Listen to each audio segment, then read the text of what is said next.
Ladies and gentlemen, here they are, late to the gate and racing out of lane 8. Your men, Dex, Boota and Issy.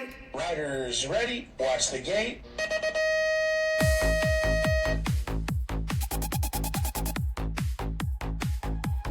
Bikes to the van, phone in hand, BMX track in the foreign land. Dex missed his flight, it's late, I don't know why we're late to the gate.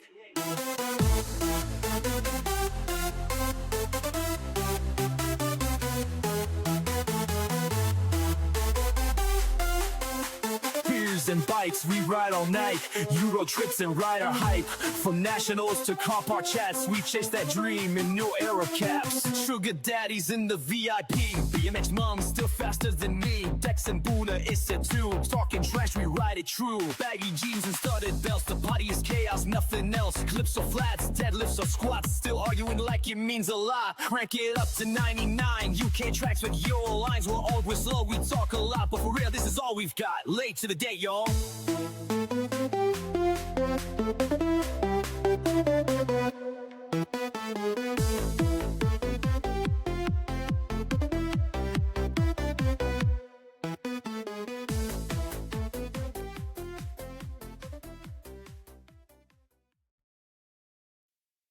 Here we go.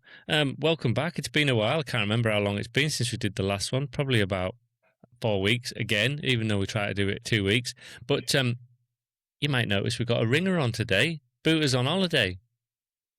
We've traded one for one, haven't we? Yeah. Boota's gone out. He's cleared off to the Canary Islands, and we've traded him with Si Paton. There you go.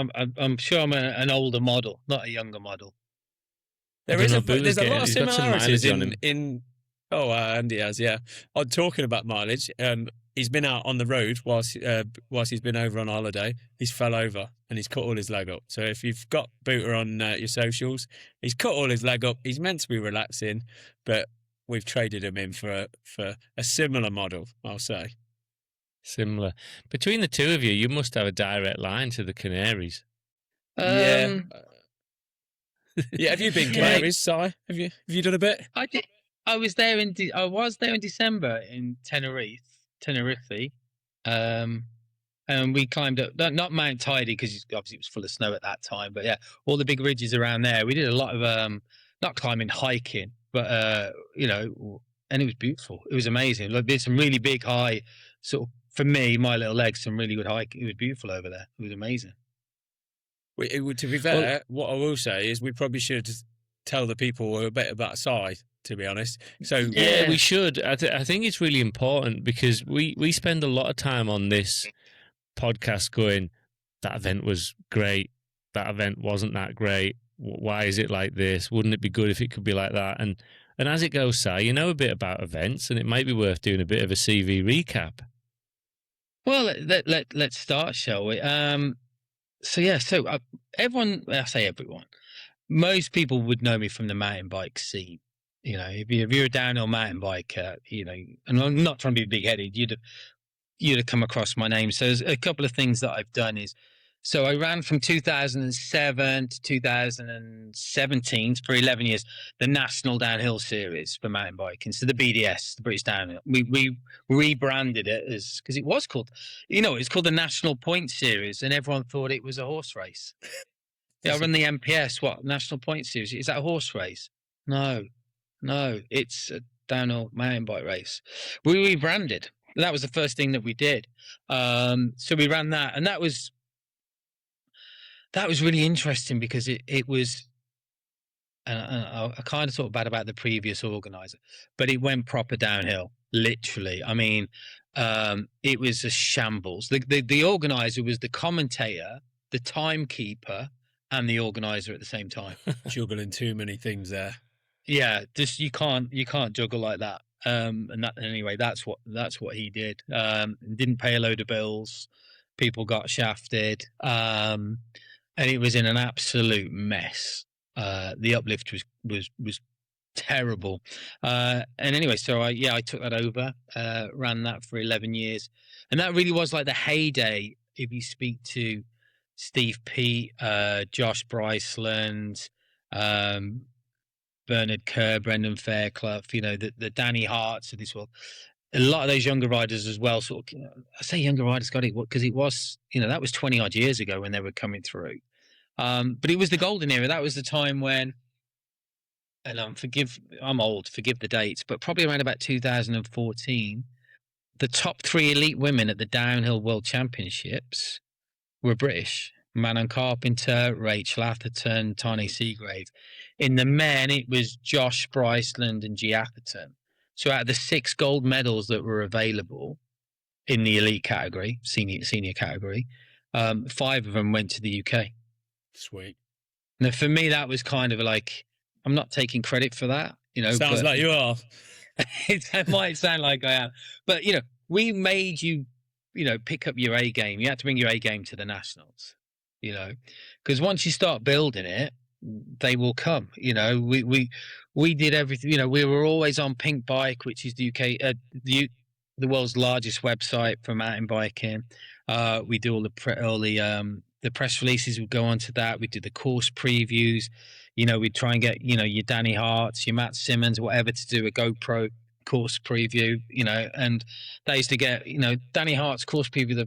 Back then, 15 odd years ago, when I looked at it years ago, it was on 180,000 views. I don't know how many it's on these days, but back then that was absolutely massive. Well, Danny Hart actually used to race my little brother, so he's 3 years younger than me. And I think, don't quote me on this, I'm sure Danny Hart was Crew Way. I think he might have raced out. He's northeast, Redcar. I know he is now, but I don't know if he raced for Crew. I don't know. Maybe I don't know. No, he's always been the Redcar Rocket. He's always lived up in the northeast. Right. Okay. But they had some good battles back in the day. My brother and him. Yeah. No, he was obviously a good BMX racer, as a lot of the mountain bikers were. That's where they got all their skills from: Lee Bertram, Nigel Page, etc. So that's what I did. I ran the national downhill. How did you end up doing that? How did you fall into it? I was doing Descent World with Johnny Beckett, old school BMX racer back from Ireland, Northern Ireland. Was he Northern Ireland? I think maybe Northern Ireland, but I'm only just guessing based on his accent. I raced with him for a bit, probably 2010s as a returning old boy. Yeah, there you go. So that's another interest how I met Johnny Beckett. I met him at a Leisure Lakes cross country mountain bike race in 1996. And I was there. I just moved to Liverpool, so it was in Preston way, and I was wearing a pair of Vans and I had I think I was racing with a pair of Odyssey triple trap pedals on my bike, on a climb cross country bike, big flat pedals. And the guy rode past and I was like, all right, because he had a pair of Vans on, and that was Johnny Beckett. And another guy rode past with a pair of Vans on, and everyone else had stupid shoes on or clip-ons or whatever. Remember the toe straps. Jeez. And the other guy was Nigel Page. And that's how we all met, and we were all like, all right, cool. So anyway, I ran with Johnny Beckett Descent World, which was at the time like a big website, before the likes of even Dirt Magazine and NB UK. They had a website landing page. This is how old school we were back in the day. And it would just say on their NB UK's page or Dirt Magazine's page, it would say next issue out July the 1st, and that's it. And there might be a picture of the cover. We actually had a proper website where we were doing product tests, and I was going to races doing race reports. So people started to know who I was at the races, and we were stood with Rob Warner at Cumcarn, and it was tiddling down with rain, and the uplift vehicle was a Luton van, and that tilted up on the uplift road, and luckily it went into the ditch that way. If it had gone that way, it had gone down the ditch, and it would have gone down the hill, and a lot of people would have died. And Rob and everyone was really pissed off with it. And Rob Warner went, "So you should organise this. You're organised." And I was like, this was after you made the woman in the uplift queue cry, by the way. But anyway. And every good story starts with someone crying, doesn't it? Yeah, with a woman crying. Yeah, thanks, Rob. And literally everyone was like, "Yeah, you do it." And I was like, I don't know how to run a mountain bike race. And it was like, well, there's an uplift and there's a timing and there's some medics and there's some marshals and there's a hill. So what we're saying here is, one, Si Paton is an innovator. Two, you were peer pressured into this and this started your journey. Yeah. So I literally phoned up British Cycling and went, oi, your national series, yeah. And they went, yeah, the guy's leaving. We need a new organizer. Do you fancy it? And I was like, yeah. And they went, well, have you run any races? I went, no. And they went, well, there's the student champs is coming up, which is the student champs for students. And we put on a downhill race. Probably shouldn't have given it to me after that event, really, but they did because they didn't have any other options. It was an absolute disaster. It was the weather was terrible. Like, it was a winter race. The weather was so bad. I think it was Plymouth tried to leave, so we rolled a big hay bale in the middle of the path and set it alight. Brilliant. One of those big round hay bales. Yeah. And then we threw smoke bombs in their minibus so they couldn't drive off again with all that, because like they were supposed to come back and marshal the next day. It was the downhill Saturday and it was the cross country on Sunday, and they all tried to leave and we barricaded them in with a burning hay bale. You got to start somewhere, haven't you? Set your stall out early. This is how it's going to be run. You ain't going anywhere. Well, it's a good job they let you have a go. So you did the National Downhill Series from what, 2008 to 2017? Were you saying earlier? Yeah, 2007 to 17. Yeah, for 11 years. So, and that was an interesting thing working with British Cycling. So, I say they didn't pay me. There was like a tender process, but nobody tendered for it. It was only me. So yeah, so I ran the National Series, and it was like, right, there you go. And it was like, right. And it was a disaster for the first 3 years. I lost money. Yeah. Every year I lost money. And then I remember the end of the third year, I was like, at the end of it, I was $7,000 down. Jeez. And I was like, and it was tough. It was really tough. I mean, I had another job, but it was like, yeah, I've got to really focus on this, and we can make it. But the riders were really negative. They wanted everything. And it was like, I'm putting in blood, sweat and tears here, but I'm getting, nothing back. And everyone was pissed off that they were paying 70 quid a race entry for a weekend with uplift, But the way I worked, it was the race entries paid for the infrastructure of the event. And the sponsorship was my bonus, was my wages. Yeah. So, that's when it really started to pick up and say, right, let's, and we did some special things there. Like we bought a satellite dish, which is nothing like a Starlink today. It probably took us 2 hours to get a signal. A proper dish on an A-frame, and you had some little bolts at the back, and you had to tilt it like 0.1 degree, and it'd go beep beep beep beep beep beep beep beep beep to get the signal. But we started doing so that allowed us to do social media. At the event, when you're in the middle of a field in Scotland or Wales, we did that. We even had GoPros, and we linked them up via fiber cable. And we could have a really basic, but we could live stream the last sort of 3-4 corners of the track into the finish arena. But you know what, like maybe British people are. Oh, and that was on Pink Bike. We got absolutely slated because it was the worst video footage ever. And I was like, yeah, I know. It's terrible footage. I know. It's better than what was there before, though. We don't like change, do we, in the UK? No. And I think you've got to push limits. You've got to change things in order to actually realise, one, does it work? And two, was it better than what we had before? And if it don't work, so what? We change it back. And if it does, you stick with it, and you've created something special. And that was the problem, the expectations of that. Everyone wanted it to be like a Red Bull production. Yeah. And it's the National Series, and and we really upset the apple cart. We went from, you used to have 320 riders and they used to pay 75 quid. And I said, right, next year it's going to 95 quid. But it's only 250 riders. And it was like I just killed a load of puppies. They went absolutely mad at me. We've seen something similar with BMX, though, in the sense that if I rewind, 7 years ago, we started Facebook Live, and all of a sudden, BMX racing, if you weren't at the National Series, you could watch it on Facebook. You'd have to sit pretty close to the screen because it was all pixelated. But you felt like you was there. But now we've got a whole production, and the BMX Race Hub is I think brilliant, phenomenal, and it's got times on there and everything. And like you say, if someone didn't take that first step, and it was shit, the Facebook Live was shit, but if they didn't take that first step, we probably wouldn't be where we are now. Do you know what I mean? So fair play to those people. And you got to break some eggs to make the omelette. And people went mad at me, and I was like, hold on a second, did the math. £75 times 320 riders is roughly 25 grand. I said, but 250 riders times 95 grand is still the same price. I've still got the same income. Yeah. I'm not making any more money, but there's less riders on track. There's less stoppages. There's more practice time. You as the rider, it was a lot better experience. Yeah. Yes, it cost you 20 quid more, but that wasn't the main expense. I used to say your petrol costs more than that to get you up to Scotland.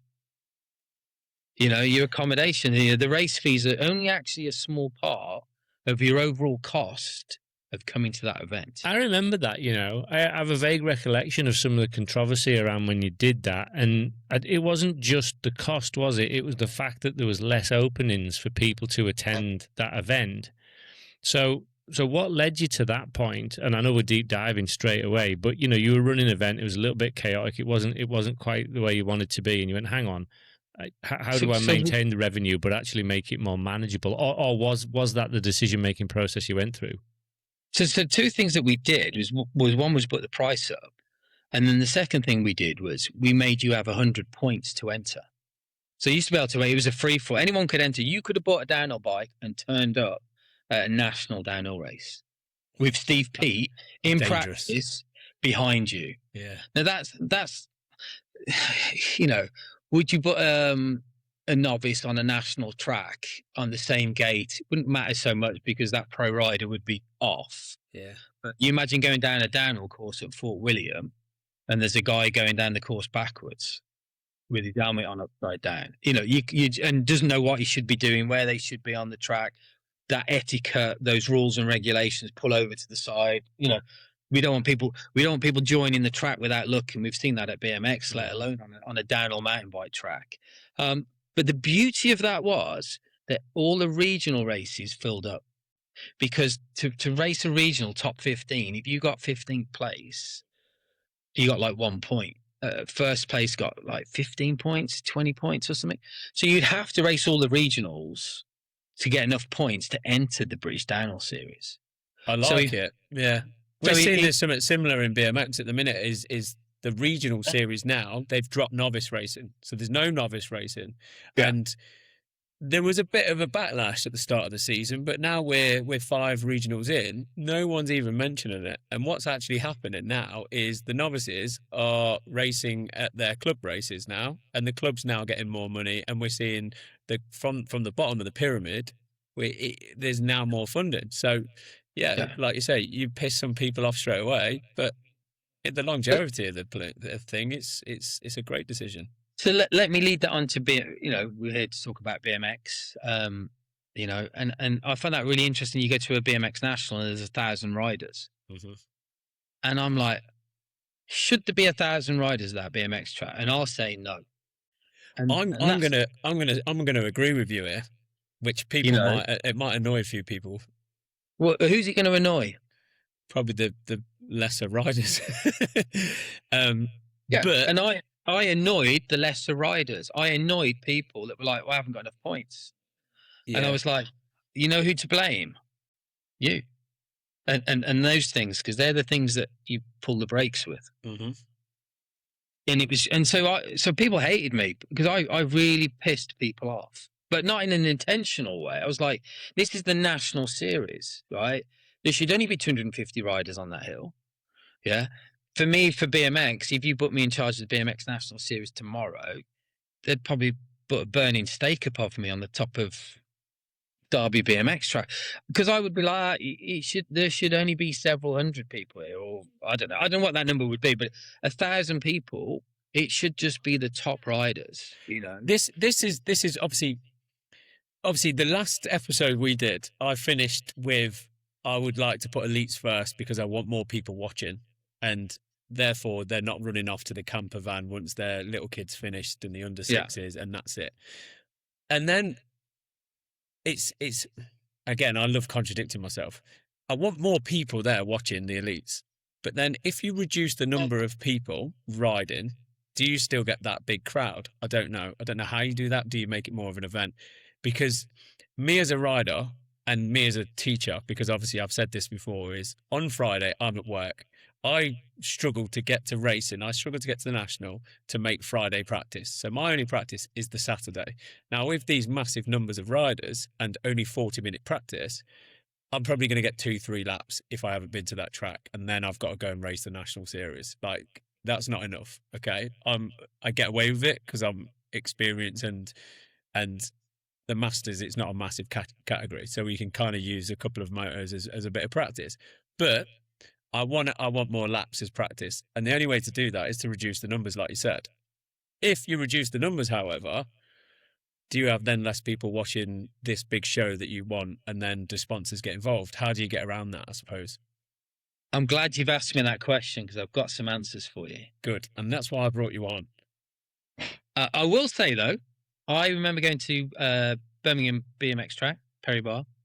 And because I was local, I lived in Birmingham at the time. I had my daughter in the pushchair, and you know what? The elites finished, and we went round the corner, and they had the podiums, and I stood there with my little one in the pushchair, and I was like, "Ah, where's everyone else?" Yeah.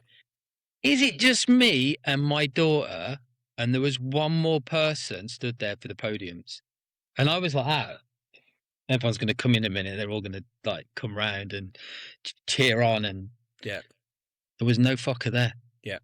And I was like, I in my head, I couldn't believe that. And I was like, I didn't understand. I still to this day do not understand when everyone's going, oh, you know, we love our elite racers and that.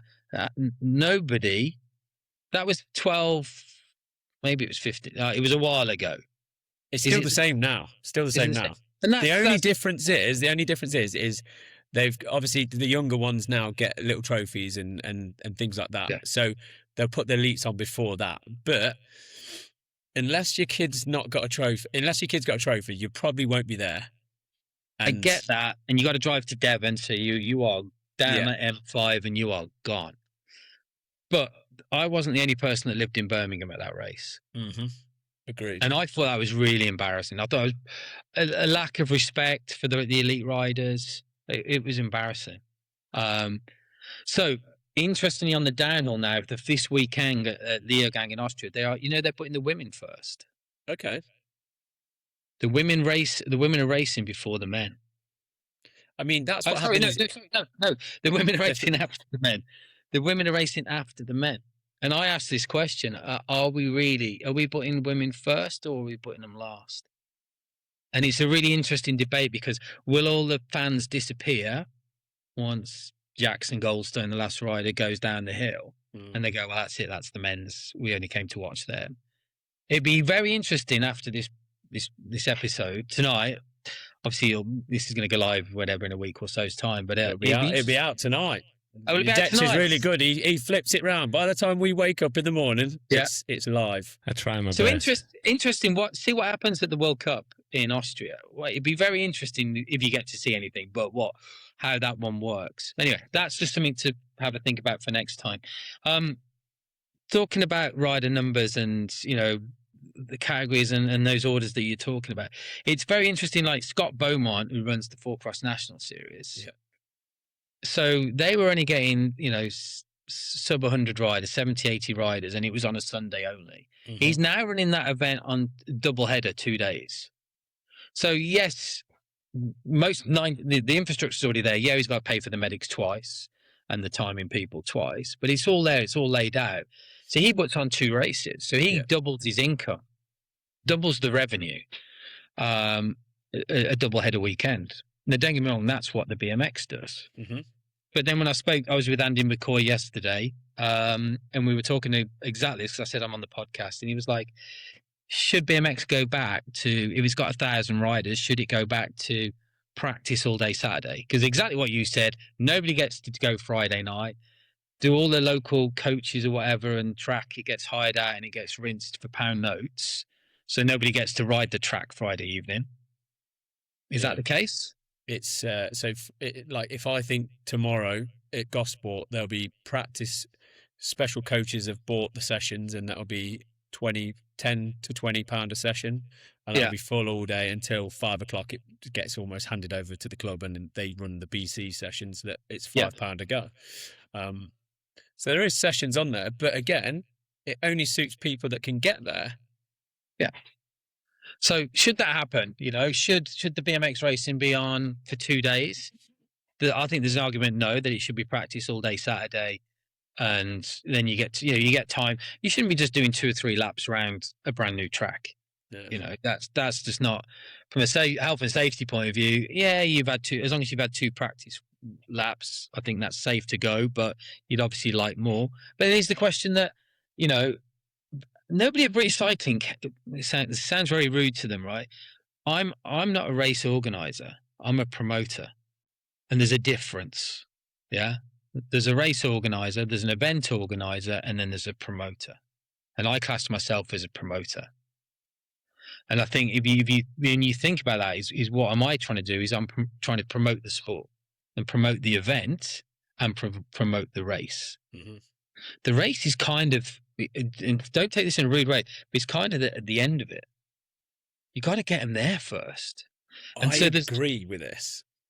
So there's a couple of things that there's just shit at BMX races that doesn't have. One thing that really pisses me off is I remember I took my daughter, I think it was that BMX race at Perry Bar. And I'm from Birmingham, I knew quite a few people and whatever.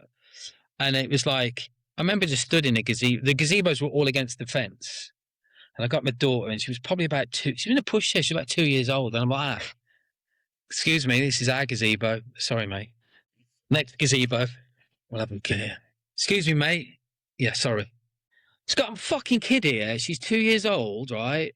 You don't know who I am. Not that I'm anyone, but I could be the head of Coca-Cola marketing.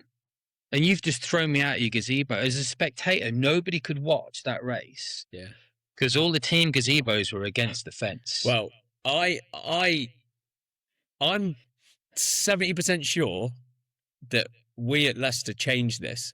Because we ran the National Series in 2018, and we made a point, and luckily we had this natural marker because we had a path that ran round the fence, and we made a point that no gazebo was allowed on that path. It had to be set back, and it was about 2 meters. And since then, and I don't know if it was us that started that, but since then, the gazebos are set back from the fence, which is perfect for people because the beauty, and we're not knocking BMX. I flipping love BMX, and obviously it's my passion since 1991 when I started it. Started racing, I should say, not started it. The beauty of BMX is anyone can turn up. It's free of charge. You just got to. But the issue is a lot of the locals come in and go, "Whoa, what's going on here?" And this is a massive national event. We probably should have hyped this up a little bit more and said all the locals in flyers, bang, bang, bang. You come and watch this. Guess what? It's free. You don't even have to pay any spectating cost. Do you know what? I'm just going to go and grab something, and I'm going to show you something. Hold on. Yeah, go. But it's one of them, isn't it? Is you get it for free. We should hype it up a bit more. Yeah, we should. I know what he's going to get. I bet he's going to get a Malverns Classics blue sign because he's posted these everywhere, and I bet that's what he's gone to get. When he comes back, I want to ask him about commercially how he was set up to do the national. From a BMX perspective, I think it's different. I told you. I called it. Well, go on, you keep going, Dex. Yeah, so when you picked up the national series for downhill, so was it right in hearing they didn't give you any money for it? They didn't say, here's a budget, run it. They said, take the entries and stage it. You won't get any extra money, but entry sponsorship, it's up to you. Is that how they set it up commercially? Yeah. And then, don't get me wrong, Roger Wilbraham, great guy, was working at British Cycling at the time, and they did start giving us some funding. But, so this is the interesting thing. So and I don't know about this about BMX, but in mountain biking, you have like levels of racing, like a UCI Cat 1, Cat 2, Cat 3. Yeah. And basically, they were like, can you put on UCI events? You need the UCI points to go and race the World Cups. Yeah. I don't know how that works in the BMX world. You want to go and race Supercross,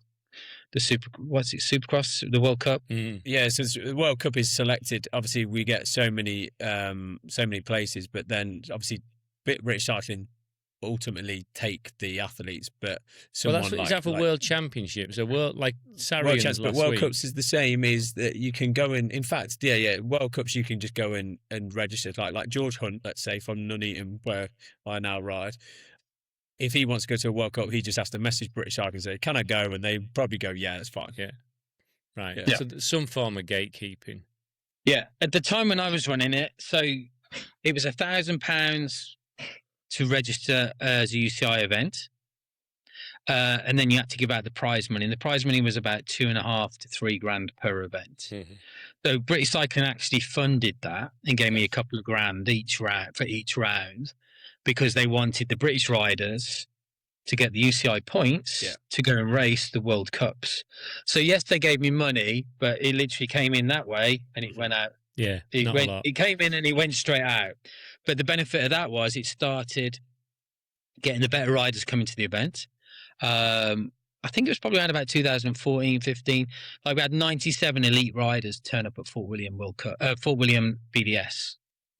They're all practicing before the World Cup, but from a British rider's point of view, imagine standing up at a national and you got all these juggernauts turning up from Specialized and Lapierre and the big brands, a big Arctic lorry with a full-on rig. It was amazing for the riders to see. Yeah, and there's a few lines I want to draw between that and BMX. So I think, and Sean, you'll tell me if this is right or wrong. So in the downhill scenario, they've set aside, this is on you, do your best, you make it what you can. In BMX, they don't do that. I don't think they haven't given it to an individual or a corporate entity or a company. The commission runs this with some volunteers. It feels a lot more tightly on the club. Tied. Yeah. The event is, but what about the series? Like who shoulders is the series on to go make it best? Sarah runs the series. She works in British Cycling. Right. She is the Roger Wilbraham of old, let's say. And she will go out to the clubs and say, "Who wants a race? X, Y, and Z will." That's the series then sorted. So it's different, isn't it? She's a salaried employee of British Cycling running the series, whereas in the mountain bike scenario, they've set aside, do it, and he's gone, well, my prosperity depends on how well I do it. I might get in trouble here, but I don't. And again, we're late to the gate. We're pretty good at facts. So Sarah does that. But then she doesn't really do anything in terms of the organising of the weekend as such. She might correct me here if she does listen, and I'll ask her actually if she's going down to Gosport, because from the personal experience of when we had the race at Leicester, it's like, okay, you're going to do a national, we will give you X amount of money. That might have gone up now, I don't know. This is what BC will give you, $8 grand, and make your race is what it can be. You've got to go and find toilets. You've got to go and find Harris fencing. You've got to do everything, basically. Now, if you had one person that was running the whole series, you could go, right, I'm going to go and approach a Portaloo company, and we've got 8 events around the UK. Can you sponsor it? Can you do all of it? And you could probably make out a lot cheaper. I don't know, because rather than going to everything. So we have to get like generators in, and your $8 grand's gone pretty quick. And then you go into the council begging for a massive field, because obviously the more camping you can get, the bigger your income can be and all that kind of, which is why we postponed our national, because we didn't want it in April and it pissed it down. And we knew that field flooded, and we could have ran the event because the track was still in mint condition, but we would have bankrupt our club, because that would have meant we'd have had to cancel camping. We would have had we needed that camp money, but we also then went and approached loads and loads and loads of companies to get that income in, because we needed to make not only did we want to put an event on, we also needed to make some profit, because we wanted floodlights basically for our because that's the next phase. We wanted floodlights because then all of a sudden we can work in the evenings, and then there's more income, because we had this big vision of getting to the British Champs, which we did in 2021. And it's a case of, and this is where I said before we came on air, this is where I don't know how my missus didn't divorce me, because you have to put so much time into doing those things, which not every club can do. And not every club wants to do. And I completely understand it, because let's be honest, we're volunteers. We're not making money out of this. So it's one of them. You put in the money, you put in the effort, you make it a massive event, and hope that you make some cash out the back of it, which we did.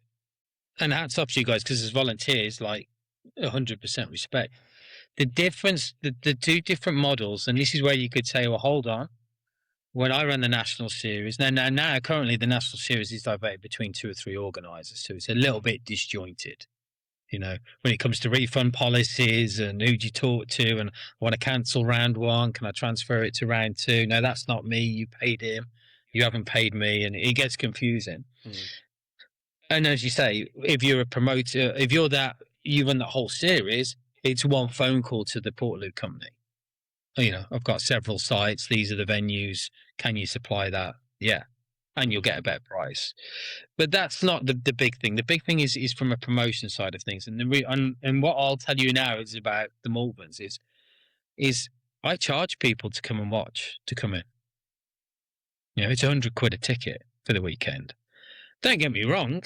Last year you had, you got people like Leroy from the Prodigy, you've got General Levy, the Artful Dodger. This year you've got Chicane, you've got Orbital, you got Bez from the Happy Mondays. You know what I mean? That's mind blowing though. But that ain't cheap. That's why it's £100 to get in. Yeah, but it's worth it. But then I'll also tell you, there's a free fun fair. Yeah. You got kids, you come to my festival, you're going to knock yourself out on that fun fair. There's a free pump track, there's a free airbag. Yeah. Like, this is stuff that could happen at a national. Okay. Maybe not Orbital and Chicane playing, but you could have a marquee and a DJ. But this is the difference. So this is the problem with BMX, and I don't want to get into trouble with British cycling, but as you say, British cycling, it's someone's paid a salary and they don't care whether one person turns up or 1,000 people. They do care, but it doesn't make any difference to their wallet. Yeah. So the more you work as a promoter, the more money you earn. Yeah? Yes. True? Yeah, I agree with this, yeah. So if you went and bought 500 of them... Called it. And put them up on every lamppost, every drive round Derby, Nottingham, Sheffield, Manchester, Birmingham... Mate, they're literally everywhere. And I'll say, because I went to ride, obviously I'm from Leicester, so I nipped to Shepshed. As I get on the gate, through the gate, there's one of them. And then I'll drive to Birmingham on a Wednesday night, and as I pull up at the traffic lights, there's one of them. I'm like, this fucking guy's been everywhere. Yeah, I am. They're in the van everywhere I go, right? The other thing I do, and I'm not after a medal for this, but this is what I do. About 100,000 of those made. Flyers. Yeah. Bex will know about this. Old school ravers, flyers outside. Flyers. Do you know what I mean? UK's biggest mountain bike festival. Best weekend for you, your family, your friends, your bike, and the dog. Do you know what, Si? I'll say this, and I don't hype many people up, even though I run a company called BMX Hype. You've done a good job, and I know how you've done a good job in terms of promoting this, because one of my mates who does no BMX, he's just a mad keen about festivals. He messaged me. He's obviously seen it on social media. I think it was Instagram, and it must have come up as he was flicking through reels. And he pings it to me. He goes, "This looks sick. Do you want to go there? Should we go there? Because I've got a mountain bike and we could go and do it. We'll take the kids." I was like, "I'm already going, mate. But yeah, let's go and do it." And he was like, do you know what I mean? Like, kids love stickers as well. I know you're flicking through all your stickers. my kid ended up, and you turned up at Nottingham Regional, and you just chucked out all the merchandise. I went golf the other day with my kids, and he took his jumper off, and he's got a Malverns Classics 2024 top on. And I was like, where the flipping hell we got that from? He goes, it was a 25. Yeah, literally, I had a number of t-shirts and sweatshirts kids ones left over. You know what? I could have sold them this year on the sale rail, and I thought, you know what? We'll go to a BMX race and we'll just give them. And I gave there was about 100 left over. I didn't even know that he had it. And I was like, where'd you get it from? He went, some guy gave me it at Nottingham. Some strange man. I was like, all right, yeah, fair enough. So this is the difference. So when I used to run the National Downhill Series, I used to charge like a £5 in the car park. And he was like, well, it's a £5, isn't it? It's cash. Yeah. You know, so I didn't do those Corex boards. I'll show you again. But I did posters that big, and I used to go around, I used to get the gaffer tape, I used to stick them on the bus stops. So for me, if I was running, and I'm not actually ever going to run a national downhill race, BMX race, so I'm not trying to apply for that job. But from a promotion point of view, there's nobody's job to promote the event. No. So I will say, I don't know because I don't go there really, but I'm presume, good presumption here, it's run pretty well. There's toilets, there's skips, there's crowd barriers, there's Harris fencing, there's marshals, there's medics, there's commissaires, there's transponders, the timing. It probably all runs pretty good, right? Nationals are run smooth, yeah.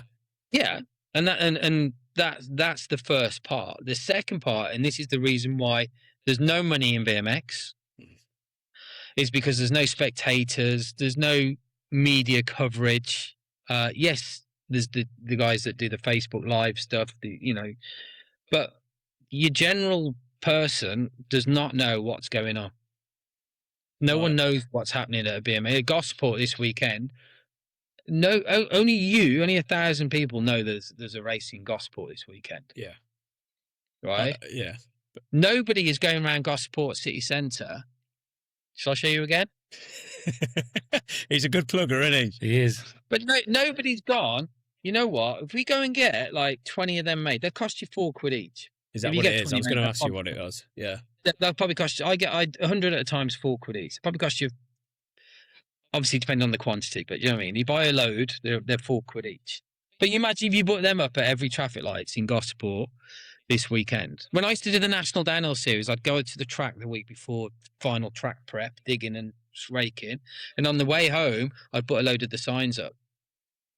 And people, honestly, it was great because you put them up for a week and people were like, that mountain bike race is on. It's interesting, isn't it? It's like me now as a parent. Yeah. Obviously, I don't get these weekends, but I can imagine some weekends you go, fuck, I've got nothing to do.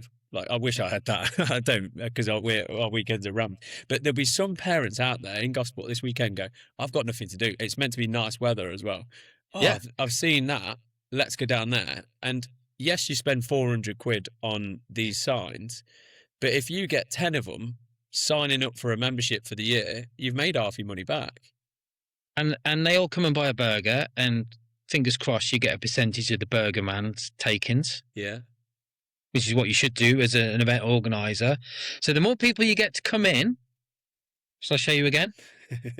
Right, more people that come in, more people buy a burger, more burger vans you get, more money the burger van man gives you, because he should give you a percentage of his takings. Yeah. Yeah, they should do. Yeah. Where this is leading me to think, though, is...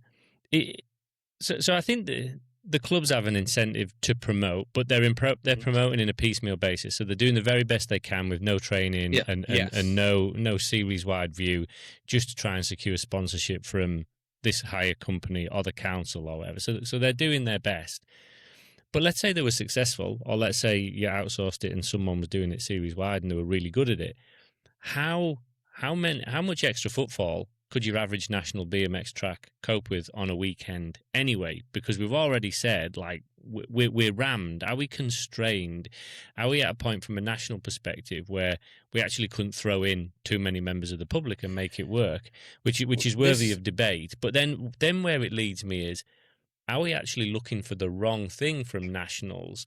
Do we need a pinnacle above nationals in the UK where all of your public descend and look as well as a stepping stone between there and international supercross events, because what we've always struggled with BMX is how do you make it interesting to people.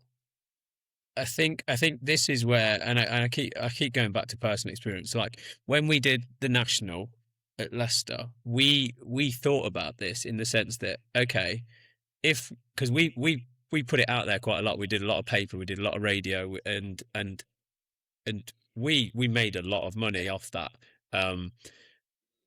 But like I said, it was a lot of work. But we actually thought about, hang on a minute, let's move the gazebos back, because if we're inviting all these people, where they're going to stand. And we also said, actually, because we've made a lot of money on the sponsors, we put a stand in. So we had a lorry that drove in with a stand, which was aimed at the public. If they come, they go, oh, that's wicked, we'll go sit there. And it was full. It was full with mostly BMXers, and I couldn't tell you if loads of locals turned up, because there was no way of like tracking that. But it felt like we had to go through that thought process of, if they do turn up, where are they going to go? Because if they were like what Si said, they turned up and everyone was like, get out our gazebo, get out our gazebo, get out our gazebo. Oh, fuck this, let's go home. Like, we're not welcome here. So you're right. You do need to think, actually, does a venue suit a bigger number of people, and how do you get around it? So, and I'll throw some insight into that. So what you did, I don't know, did you actually get any pushback when you said to people you can't put your gazebos on the front line? There was a lot of people mardy at first, because we also put like deck chair, and then with a sign with like no deck chairs. That upset a few people, and a few things we didn't think about, like disabled people were like, well, where do we usually sit there so we can see? And then we like, didn't even think about that. So we had designated disabled areas where they could sit, and that was that. But yeah, we did get a bit of pushback, but then they got used to it pretty quick. And when I say pretty quick, by late Saturday they were fine. Yeah, and that's what happens. So going back to Dex's question, one of the problems with BMX track designs, I'm not going to beat up anyone here, but there's no spectating. You know, you go and stand at any BMX track, there's very little spectating on top of the berms. Mm-hmm. You know, you ain't going to get made. So Dex, you're right. If I came on board and said, right, hold on, Derby National in August, Si Paton's going to put a load of his blue signs up, he's going to get loads of people here, where the hell are they going to stand? And this, I think you'd have to, like what Sean said, he brought the bleachers in, the seating in. And there was obviously, you had to say to them people, you can't put a gazebo here because there's seating, you know. Yeah. The argument is now and it's a chicken and egg, if you brought in another 500 spectators, 1,000 spectators, where they're going to go? And this is where you're going to upset the BMXers, and you're going to go, well, you lot in your gazebos are going to have to go back there somewhere. Well, that's no good. We like to sit here and, you know, we pay for this and we do all that. It's like, yeah, I get that. And this is where they'd be really angry with you. But it's like, just bear with us, because, you know, like at the Formula One, they're all the Formula One lorries at the side of the track. No, they're behind the grandstands. We're seeing more and more team pit areas, which I actually enjoy. I don't like my team being next to the tracks, and I get why people do want to be near the track, because they want to be under the gazebo and see the racing. But then when you walk around anyway, now with this live feed, a lot of people have got TVs in their gazebos, and they watch the live feed on the TV despite the track being like visible. And a pit area isn't a bad thing anymore, because everyone can watch it. But going back to what you said in terms of visuals, we thought about this years ago when we built. So when Leicester BMX Club was Leicester Warriors at Weston Park, that obviously went, and we moved to a place called Beaumont Leys. Now, this track only ever got a open race when we first cut the ribbon, and then the club folded. Now, what we did in this track is we built the track, and this was a point where you were getting paid per load that people were dumping the kind of the mud. So we built the track, and then they carried on dumping mud, and we built it up around the track, so it was almost in this dome. And then on top of that, so you have this natural, almost this natural bleachers, But then on top of it, it was flat where you could put gazebos around it as well. So even if you was in the gazebos, that's fine. You're on the top and you've got a really good view of the track. But then if you haven't, you've got all of this natural kind of, granted, if it pissed it down, it would be a mess. But if it was dry, it was mint because you had this almost natural stance. Now, I'll throw that out to the actual people building tracks is don't just think about the track, think about the surrounding area as well. Yeah. And you've naturally solved that. Yeah, every track, you can't go in now, but any new BMX track, they need to build some big spectator areas at the end of each. It's to me, that's common sense. Yeah, we tried it with Hunker, and we had a little section on the last straight where it was built up a bit. Obviously, we probably should have gone higher because all it meant was the gazebos were slightly offset, but you still couldn't see over the other gazebo. We in theory, we wanted it high so you could have two sets of gazebos but still see the track. But that's a lot of mud. Yeah. So that's my idea for BMX is, again, controversial, but, I would say less numbers, and you got to qualify at regional. You got to come up through the hierarchy, that pyramid sort of level from club races, over the winter or whenever it may be, midsummer, then go through to the regionals, then qualify then to go through to the nationals, and then you get a better quality rider. That's going to upset people because some people aren't going to make the cut and not go. And then you can still have your 2 days of racing, but there shouldn't be 1,000 people racing each day and people getting 2.5 practice laps. But then you can start having the good races there, like we did with the BDS. I know this is never going to happen with British cycling, but if they employed a promoter, and I'm not trying to get the job, I'm too busy with the Malverns, but you've got someone going around putting those blue signs up, handing out 100,000 flyers. I send flyers. I go on Facebook and Instagram and go, who wants to hand out 40 flyers? They get a couple of stickers, yeah? And honestly, I'll do that. I'll get 100 emails tonight. Yeah. Text messages going, I'll do that for you. And they take them to the local schools, colleges, chip shop. I've been in I got my tyre in Malvern, and there was some of these on the desk, and I was looking, the bloke goes, it's all right, that is, mate. I've been there. I was like, oh, yeah. I organise it. But, that's a promoter. That's what a promoter does. Yeah. He or she promotes. And if you do that, then the benefits down the road, more spectators come in. The sponsors get happier. The clubs get richer because they've made more money off the parking and the camping, the spectators and the food vendors. To me, it seems like a no-brainer. Yeah. But that's not going to happen with a promoter nationwide. But, the club should promote employ someone, that is that not just that weekend, but a month up to the event, and we've been today, we've been going through all the local radio stations, what's on, we've used ChatGPT. It's the best asset ever, which media outlets should, and it's listed, for your audience. It's like Kerrang Radio. I was like, didn't even think of speaking to Kerrang Radio. So national level radio. I didn't think Kerrang Radio was still a thing. I didn't know. I thought it was just a CD I used to buy. But it's like, you know what? And we get in touch with those people, I was on Heart FM last year talking to Jamie and Amanda about the Balance Bike World Championships. Yeah. And that was at the Malverns Classes last year, wasn't it? Yeah. Yeah. And did me speaking to Jamie and Amanda on Heart FM, which gets a couple of million listeners a morning, I don't know. Did that make any difference? I don't know. I think this is where, like, the Malverns, I say Malverns, you say Malverns, but when I think about the Malverns, it's like you've got so many disciplines. So you are going to attract the 4-cross riders, the cross country, the balance bike, and just the mountain bike lovers. Because let's be honest, there seems to be a lot more mountain bike lovers than BMXers.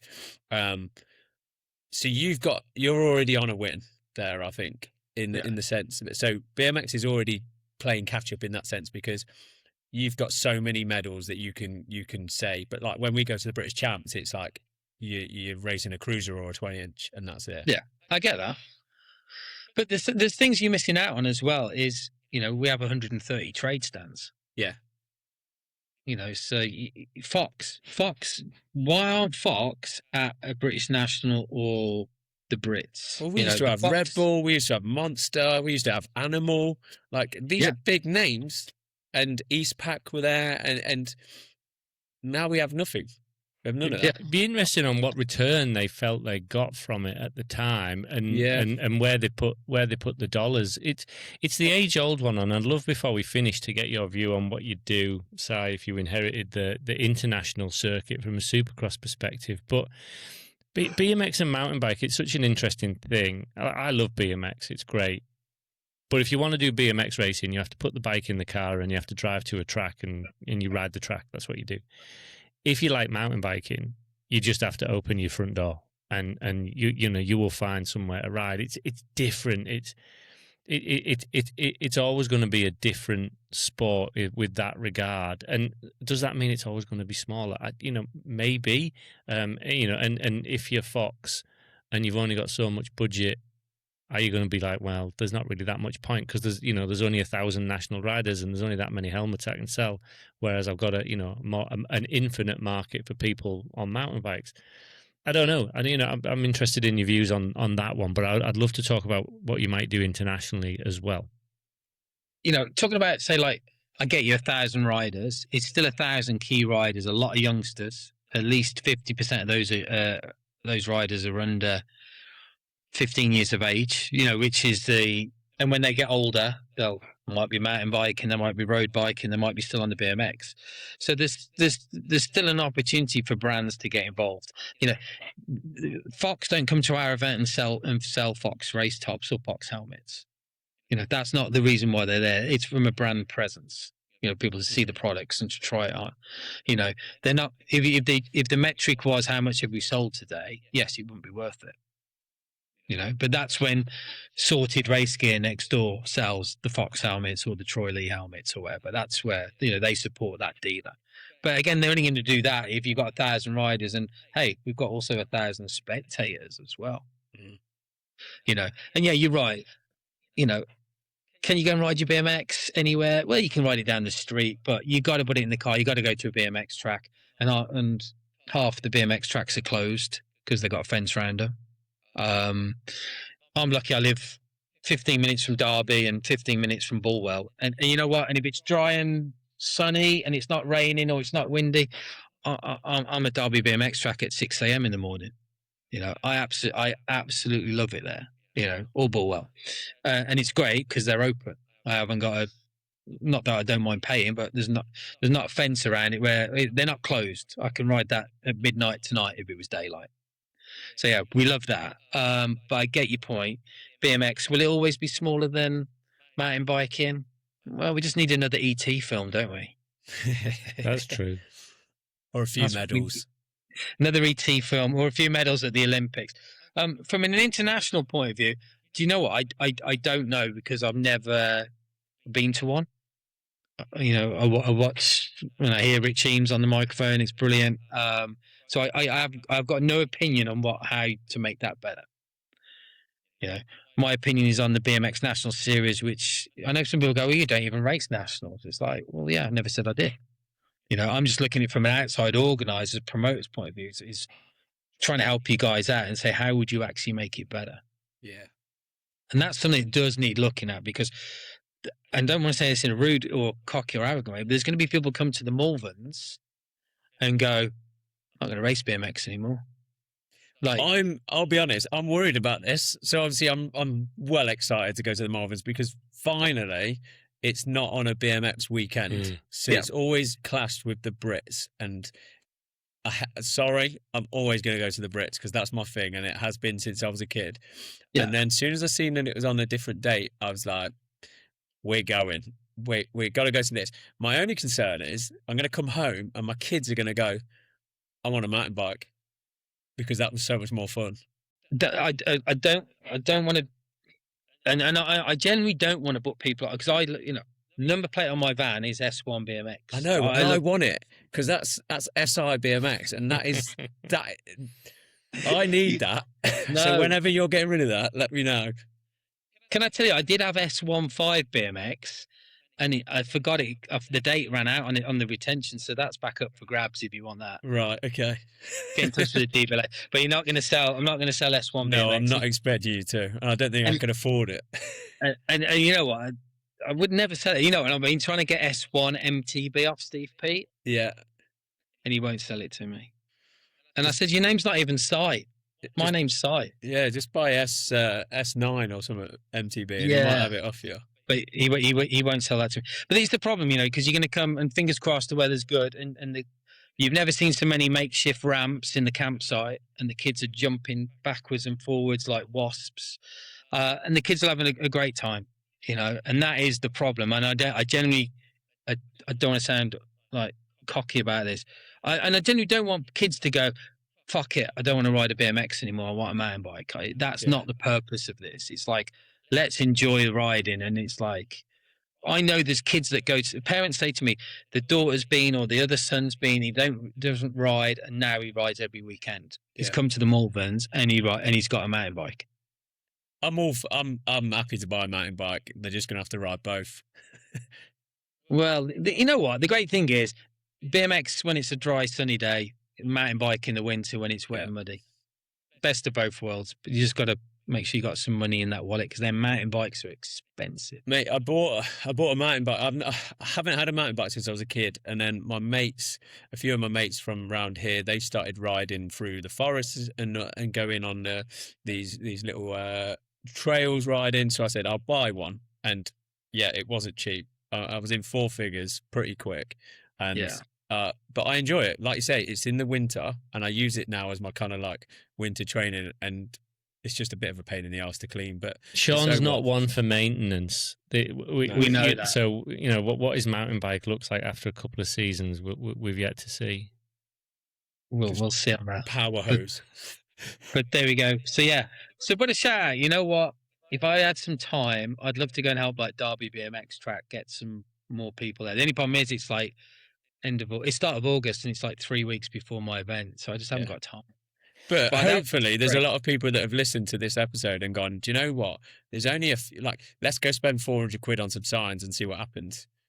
And you know what? If you went round we go around every school in Malvern and like the local area, and I give them the flyers, and I give them the stickers. And there's a cost to that, yeah, of course there is. But it's like you can't beat that, you know. All them riders should be going out, you know, to their every club rider at that club. I'm not picking on Derby Club, but it's just because it's my local. They should be going, right, listen, you know what? You don't even pay VAT on flyers, so they're cheaper than you think. You know, 25,000 flyers cost me about 440 quid. Not bad. Do you know what I mean? It's a cost, though. It's still a cost. But if you got every club member to give out, you know, take them to the local shops, schools, colleges, chip shop, whatever, and put them on the counter. Do you know what I mean? Brilliant. So we used to do a section on this. We've done a few sections on what happened to, and you showing those stickers has made me think, like, what happened to stickers? Like, as a kid, I remember my dad's toolbox was just caked in stickers, and because I got to a national, and you'd go round to every team tent, every kind of stall, and say, "You got any stickers? Got any stickers?" And they were free, and they'd go, "Yeah, here's some, here's a different one." And I've still got like Webco, Rob de Wilder stickers, W8, and all those old school stickers. And like you say, it is a cost. But then my dad's walking around with his toolbox, and it's branded Webco on it, and like I have no link to Webco, but it's a little bit of free advertisement for them. Yeah. If you go around Cannock Chase car park on Saturday morning, you will see vans. I've seen vans driving round with them on. With 20, 21, 22, 23, 24, 25 stickers on. Do you know what I mean? Yeah. You'll see them. You know, I got to tell you, you can't beat a beer cup. Oh, you definitely can't beat that. That's good. That's good. Do you know what I mean? Beer cups. We've even got beer cups with handles this year. I've seen this double stacking handles. Yeah, I've seen that on your socials. Genius. Quadruple stacking handles. I need a few of them. I'm interested in your views on media and format. So, so downhill racing media probably easier to find on YouTube than BMX media. Yeah, you know, easier to understand. You know, you've got a couple of personalities talking about the track. You do a track preview, and then you start at number 1 and you finish at number 100, and you watch everyone go down. It's pretty easy to understand. BMXing's a bit different, and you've got your motos or your heats, and then you'll go through your quarters and your semis, and then you'll come back for finals, and there might be run over, a couple of different sections. And might be a bit harder for the non-BMXer to consume, or maybe a bit more boring, or maybe you got to deal with dead time. So I'm interested in your views on that, because even from a staging, from an international perspective, forget about running the event, but how do you make it popular from a media perspective? What insights might you have around that? Easy answers. Get your notebook out, everyone else. Right. First thing, hey, I don't know which platform you put it on, all the platforms. Don't ask me about TikTok or things like that, but Instagram, Facebook, YouTube. Prime example, I'd be like, hey, look, we got Sean Izzett here. He's the local from Uncoat, right? He's going to take us round. He's going to take us through straight, the first straight. He's going to have a full course preview. Then you'd break that down into first straight, and Sean would be talking about another rider on the course. So you know what? For your novice rider, this is what you're going to do. You're going to pump through this, manual through this. For your intermediate rider, he's going to pick up and manual this and tap manual that. And the pro rider is going to jump that one and manual that one and jump this one. Imagine turning up at Glasgow and it's like you've never been before. You've seen a full course preview. Then you've seen someone break it down at different levels on each straight. Would be gold. Mm. Now, and I'll tell you now, this is embarrassing for me, but I used to get Danny Hart, whoever did a course preview for me. Then I used to do the course, because they went up on to the top on the Friday, and we'd put that out Friday morning, lunchtime. I'd then do the GoPro course preview behind them. They obviously went, and I couldn't afford to fall off. So that was my excuse for going a little bit slower than your Danny Hart, right? And you know what everyone used to say to me? We watch your course preview, right, more than we watched Danny Hart's course preview. I was like, why is that, mate? Because you were going slow. I was like, yeah, cheers for that. But you were talking about the track, and we could see what you were talking about. Because you watch Danny Hart, it's... Yeah. You watch me, it's like, there's a jump, go high here, go low there, take this in the middle, jump that tree stump. To be fair to the BMX Race Hub, they do that. They little walk round. Yeah. So it's like a 5-minute video. But I think, and then don't quote me on this, I think it's only on YouTube. So I don't know if that's to try and drive the traffic to YouTube. But I suppose Reels will go massive on Instagram. But, yeah, you do that the week before, that weekend before. And then, Monday we got first straight, Tuesday second straight, Wednesday third straight, Friday, Thursday fourth straight. That's what you should do. Tease them with it. Good shout, actually. Yeah, I like that. YouTube loves that. Come back for part 2. Yeah. Mark McCann told me that the other week. There's one idea. I'm sure they do it. I don't know whether they do it because I don't watch it. Bike checks. Here we are. We've got Sean Izzett. He's got the latest Maybo, blah, blah, blah. Talk us through that. What gearing are you running today? Yeah. He probably doesn't know. We used to do that. I wouldn't know what I'm running. No. Yeah. But where's that? What size bars? Yeah, we used to do that. Let's weigh everyone's bike. Who's got the lightest bike? Who's got the heaviest bike? Do you know what I mean? Like, it's a simple thing. Let's just weigh the bikes. Yeah. Let's do it. Pink Bike do this all the time. They go, let's get the measuring stick out. How wide are your bars? Think about it. How tall are you? Yeah, I'm 6'1". Yeah, my bars are this wide. Yeah. Right. Okay. Interesting. What all the guys in the pro final, what size chainring are they running? Oh, they wouldn't tell you. They wouldn't tell you. It's very secretive, that is, these days. Is it? Well, you could have a look. You got eyes. It says 44 tooth on that profile. My dad used to scratch off the number. Yeah, because everyone was like, "Oh, what's he running? What's he running?" He's like, "Right, I'm scratching it off. They're not having it." I reckon you could take a photo and load it into Chatty G now, and Chatty G would know. Yeah, and it'd tell you. But you know what? People want to know that stuff. The technicalities of it. What's the gearing, and I don't know that sort of thing. I think people are really, really interested in. You look at the Formula One, MotoGP, people buzz their heads off on the technology and what's being used. There's definitely a scope for views out there, because I put a race of the Glasgow elite final on BMX Hype's Instagram, and that got 1.2 million views. So the views are there to get. So you're telling me no one's watching BMX? You've just told me 1.2 million people are. Yeah. Say that again. I drifted off a minute. You put what on where and got how many views? So 1.2 million views on Instagram from the Elite Men Day 2. And now the only reason I think this gets this big, because Ben Cornish's crashes and his bike bounces up and it hits Gage Simpson, wipes him out as well. And like, that's what people want to see, isn't it? Let's be honest. We watch BMX for carnage. Because true. I remember when it's on the Olympics, all my like workmates are like, "Oh, BMX is like it's mental. Like people are crashing left, right, and centre." Probably not the best kind of advert for people wanting to get into the sport, but it's bloody good to watch. Yeah, it's carnage. So there's some points from a media point of view. Don't scrimp on the commentators. Always get great commentators, which I think, with the likes of Rich Eames and co, is always good. I've been asked to do it this weekend. You know what? I know someone else that was asked to do it this weekend. Because they're all cleared up, because it's Papendale weekend this weekend. Yeah. And so a lot of them are there, and I'm riding 2 bikes. So, yeah. It's not easy. I couldn't do it. I could not do it. I've done it at regional level. I've done it a few times at nationals, but it's been a while. But you're saying don't scrimp on. You don't want explicit, is it, on there? Well, why are they asking you now? Well, that did go through my mind. It was Wednesday they asked me, and I'm thinking, I mean, the race is Saturday, guys. Yeah, not very well planned. But if that answers Dex's questions, there is like, the media opportunities are massive out there. For BMX, are they being utilised? I mean, I know there's some live feed stuff going on on the UK scene. Everything can be improved. You come to the Malverns and there's 1,000 improvements. I know that. That could be, if I could say, presented. When I say presented better, it's like I've seen some of it. It's like it's not delving deep, is what it is. It's missing a trick.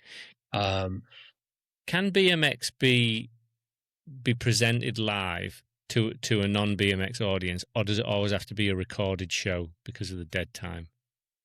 Oh, I think recorded. Or do what the World Cup are doing at the minute. They show it from semi-finals, but then you don't get the whole story. Yeah. So again, this will be controversial, but my experience here comes from commentating at Eurosport on the World Cups, downhill World Cups and stuff, and you have 30 riders.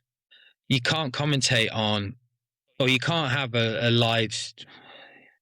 The only person watching that live stream is watching his granny watching a 7-year-old grandson ride around the track. Yeah. Right. The problem you've got with the live stream is, if I dipped into the live stream because I just want to see what happened at Glasgow, or I want to see what happens this weekend at Gosport. Holy shit, man! I'm trawling through that to see who's racing in the 55 to 59 cruiser category. Yeah, it's hard to find, isn't it? It's hard to see. Yeah. Scrolling along, where is it? Hold on, no, what are we on? Who are these lot now? 7-year-old girls? No, I don't want them. I'm looking for the cruisers. Hold on, no, this one. It's only good for a handful of people, right? So then you're gonna, again, I'm not trying to be controversial, but you're gonna upset people and you go, well, what should be live stream? Well, it should only be the junior men, junior women, the elites. Yeah. That should be live stream. Tune in at 4:00, because between 4:00 and 5:00, we are going with the elites, and we're going to start off here and then an intro. Okay, we got Sean, is it? He's just going to do this track preview with us. Obviously not the intermediate. I'm going to manual through this bit. He's going to do a full lap. Someone's going to talk through it. There's going to be his bike check. We're going to have a chat with some of the pro riders. Right, we are going racing. And then you've also canned some of that bike checks and whatever, so there is some dead time because someone's crashed or whatever. Let's go over to Andy McCoy, and he's now with Si Paton on his ET Kawara from 1982. Talk us through that, Si. All right, but that's what should happen. This is where the Grands is good, is because the Grands is obviously the 3-day races. I'm not sitting there watching that for 3 days. The only ones I'm interested in is the elites. Or if I know someone's going to be racing, but I have no idea where their race is. But the elites is ran on the hour, every hour. So Moto 1 is at 10 o'clock. Okay, I'll log in at 5 to 10 and I'll watch 5 minutes and I'll watch them. I'll shut it off. I'll come back at 10 o'clock, 11 o'clock, 12 o'clock, and I'll come back every hour and I'll get to see that. Yeah. And I like that. But so 2 channels, you have a live stream that keeps Granny happy. Yeah. And the postman and whoever else is watching Little Johnny or Little Jane race. But what should happen is it's all about the show, you know, and it's what happens at downhill. The downhill World Cups, they get in qualifying, they get rid of all the waste. Sounds rude, but you don't make the cut on Saturday. You're not in the pro finals on Sunday. You ain't making it on the telly, you know. Even like Danny Hart misses out on the qualifying sometimes. Yeah. Do you know what I mean? You're not making it, dude. You weren't fast enough today. I love all these ideas, but then it comes back down to BMX. Is you're hoping someone volunteers to do all this, aren't you? Because no one gets paid to do it. I mean, I don't know how the BMX Hub make money. I think they'll probably get some sponsorship in, but it's a lot of the Derby-based lot, and I think it started as like a uni media kind of project that's gone, actually, this is pretty good, we'll keep this. You just again, BMX is run on goodwill a lot of the time, isn't it? Goodwill and sugar daddies. Well, that's it, and that's the problem. You need, which will never happen, so you could argue why we're even talking about this, but you know, it needs a promoter, someone that would come in. But this is the problem, because British Cycling take the 1,000 entries each day. What's that, 30 quid? 25 quid, yeah, 50 quid for the national, yeah. So so they're bringing in 60 grand, right there. 50, 60 grand's coming in.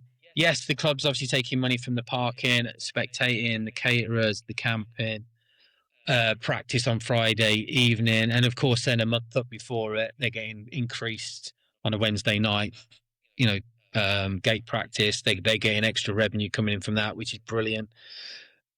Yeah, it's British Cycling should employ a promoter that promotes the events. Yeah. You know, if they're bringing in 60 grand revenue, it's not costing them 60 grand to put that event on. Tough one, isn't it? Will it change? How's it going to change? That's the key. But that would be the thing. If you gave someone a part-time job and paid them 20 grand a year to promote that event. Oh, I'll do it. I'd love that kind of role. You could squeeze it in with your hours. Listen, we've been going for about an hour and 15, and so we should probably wrap it up soon. Yeah, for sure. News of the week is you rode 2 bikes since we last spoke. How did that go, riding cruiser and 20-inch? Oversight.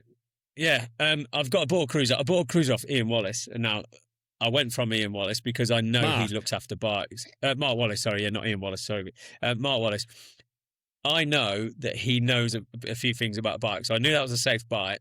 I knew that I didn't have to do anything with, which I didn't, to the point I turned up at Telford for the regional and I didn't even have pedals. I'd forgot I had got pedals on it. I hadn't bought any pedals. So in my head, I was like, I'll just swap them between races. That'll be fine. The races come around pretty quick. And in the end, I just went over to DC. I was like, can I buy a pair of pedals? And so I bought a pair of pedals. I did 2 laps of practice, felt okay. And then we went and raced. And I didn't push it. I tried to push the last one a little bit. I tried to get a whole shot because there was a whole shot prize. But Smiley was on the inside of me and he came underneath. Smiley's pretty handy on a cruiser. Yeah, I think a few more laps on that cruiser, I think I'll be all right. Yeah. I'll get there. But my main, honestly, like I always say, cruiser don't count. I'm getting to a point where in my age, cruiser's starting to count. So, yeah, I might ride it a little bit more, but let's be honest, 20 inches where it's at. And that's where I'm racing the national, I'm double biking this weekend. So that'd be interesting. Well, Boota predicted you would like the cruiser and you wouldn't want to go back to the 20-inch, so that hasn't happened yet. I've always jumped on a cruiser, and this is where I think I find it difficult riding a mountain bike, and I think it's just that next step up. I'm okay with the cruiser. I enjoy riding a cruiser. I find a cruiser a lot easier to ride, and I can send jumps a lot easier, and I'm all right. But I just can't seem to make the next jump to a mountain bike because since I bought the mountain bike, I've had Boom keeps messaging me, Scott Bowman, like, come race four cross. I've purposely made sure that the four cross series does not hit the national series. Come and ride it. And I'm just like, I don't want to make myself look a knob. So there's a question then, right? Thursday night, DMR Pump Track Challenge at the Malverns. Oh no, am I putting it in the van? What would you ride? 20-inch or cruiser? 20-inch. Because it's quite tight. Okay. Is it one of those I'd wooden ride a pump 20-inch. tracks? Yeah, like a modular one. Yeah. Sean has some history. Yeah, I crashed on one of them not long back. I've smashed my leg up that. But yeah, I'd have a go. I'll tell you what. I'll bring my Specialized mountain bike, and I'll bring my 20-inch. Is it an e-bike or a normal bike? It's a normal bike. I'm not. I would never buy an e-bike. Not that old is he yet, Dex? Anyway, quick question then. So, let me just do. I'm going to have to give a quick promotion for the Malverns. Yeah, because I'd like the BMXers to turn up. I would as well. Stick it in that boom boom Beaumont, dude. Do you know what I mean? So, Friday, dual slalom national champs. I might have a go because I've heard that I'll just crash. So there's no jumps and there's no berms. It's proper ski poles, ski pole. Everyone goes, is that it? There's no jumps or berms. So I go on then, mate. You're going to win it then. Carry on. Second corner, slide out on the grass. Yeah, I've heard this. Everyone crashes because you just slide out on the grass because you're fighting the corner and you got the guy next to you and you think, shit, he's in. Because you go inside, he goes inside, you go outside and he goes in front of you. And then the next corner, you're inside, he's outside. So you catch him back up. And you're going down the track. You were pretty similar riders. It's such good racing because you're looking out the corner of your eye. And you think, well, I need to be. How long does it take from top to bottom? 25 seconds, 20 seconds. I like the sound of that. Downhill, 20 seconds of effort. And I like the idea that I might crash. So you could be dual slalom national champion, get the jersey. Just saying. Good for the CV. Who won it last year? It's the Malverns. No one knows. Everyone was drunk by that point. No one cares. But also, 4 cross national champs on Sunday. I've heard you putting jumps in this year. Steve Jenks is coming and building some. That's a name from the past. Yes, so I should have mentioned that, shouldn't I? Stephen Jenks, yeah. Steve Jenks is down the finish straight, which is just a bit of a flat corners. He's going to put some lumps and bumps in there. Don't call it a BMX track. It's not a BMX track, but he's putting some lumps and bumps. And did I tell you on Friday, I've been speaking to Bob Harrow today, on Friday afternoon, we're going to run an old school BMX race. Oh, that'll be cool. Man Gate, just a bit, not quite dirty fest, some lumps and some bumps, do you know what I mean? And I'm trying to get the first 50 riders that enter to get a Bob Harrow number plate. Well, I was going to ask you about the Gumball Bob Harrow thing, but I mean, we could talk for an hour on that. That's a new podcast in itself. But that's so cool that Bob Harrow is going to be there. All these big names like performers are going to be there, and we've got 3 potential medals to win. Yeah, well, no, 2 dual slalom national champs, dual slalom and 4 cross. And don't forget the water. Tell me about the water because this looks cool. Hold on. Before I talk about the water, I got 1,750 quid cash ready for the top 5 in the BMX retro show and shine on Saturday. 500 quid for first, 400, 300, 200, 100. Whatever how much that adds up to. I might have to bring my JMC then as well. Ooh, bit of Darryl Young. Yeah, bring it. But then the late ride on Friday and Saturday, Evan Cycles late ride where they ride across the water and fall in. Right, I need to ask a question on this. Yes, you can enter. Yeah, do I have to ride my own bike? Yes. Oh, I was hoping you were going to, there was a crap one that I could borrow because I didn't want to get all the water in my bearings. Just bring a hairdryer. Yeah. We've got glamping and electric pickups. I've booked a camp spot because we're bringing the caravan, yeah. There you go. Oh, you're in deep. Oh, we are. We're committed, mate. We're doing Thursday. We're coming Thursday to Sunday, isn't it? Yeah. Yeah. I'll throw you out Sunday night. Okay, that's fine. I've got work on Monday, I think. No, you haven't. Oh, no, you have because you're from Leicester, aren't you? You break up early and go back early. Yeah. Sorry, I forgot. It should be good. I can't wait. Well, it's going to be great. All right, well, let's wrap it up because I've got builders arriving soon and I want to go and see what they're up to. Is that a euphemism? No, that's true.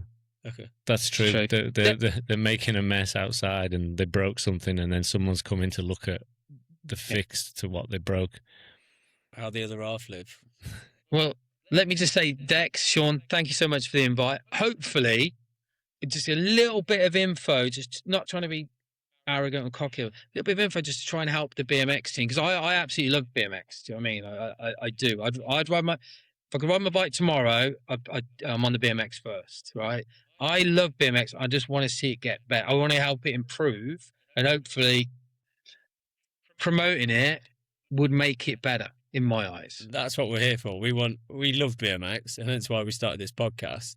And we love the old school BMX, and we want the new school to know it can still be. I still go every weekend. I still love BMX, but let's make it amazing.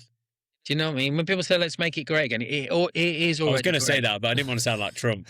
Yeah, it is already great. And you know what? I get to Derby BMX track on a Monday night, and those kids that fly around that track and jump the death roller, and jump the first jump and get about 100 feet in the air, and they're about 8 years old. I'm like that. It's amazing. You know, what the kids do and what the parents do, and the dedication and the time, the money and the effort that they spend on them is amazing. And it's a great sport, and everyone loves each other most of the time. And let's keep that rolling. Yeah. You know, it is a great sport, just needs a little bit of tweaking and a little bit less moaning. Let's all be happy. Yeah, let's do that. Perfect way to finish it. See ya. Thank you. And we'll see you in a sunny field. Sunny field soon in August, right? See ya. Nice one. Peace out, people. See you, boys. Take care. Ladies and gentlemen, here they are, late to the gate and racing out of lane 8. Your men, Dex, Boota and Issy. Riders ready, watch the gate.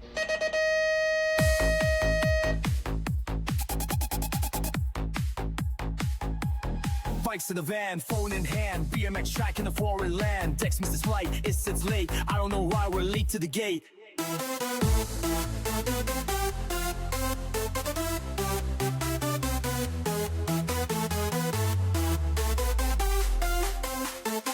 And bikes, we ride all night. Euro trips and rider hype. From nationals to car park chats, we chase that dream in new era caps. Sugar daddies in the VIP. BMX moms still faster than me. Dex and Boota, it's a two. Talking trash, we ride it true. Baggy jeans and studded belts. The body is chaos, nothing else. Clips or flats, deadlifts or squats. Still arguing like it means a lot. Crank it up to 99. UK tracks with your lines. We're always slow, we talk a lot. But for real, this is all we've got. Late to the day, y'all.